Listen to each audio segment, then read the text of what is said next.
There's a tool change. There's the lathe spindle. What do we add for? There we go. RPM is showing Up higher, I gotta go back up where it is. RPM's up here. Oh, there's RPM. Okay. Yeah, here goes the B-axis spindle. What are we running up to here? 20,000. 15, 16, 17. There she goes. That's 20. That's 20. Okay, thank you. And then we'll show a movement on the work hand. Thank you.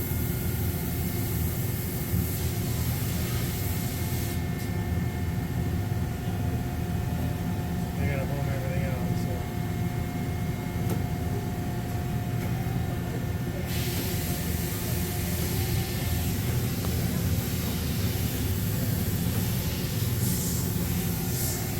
Thank you very much.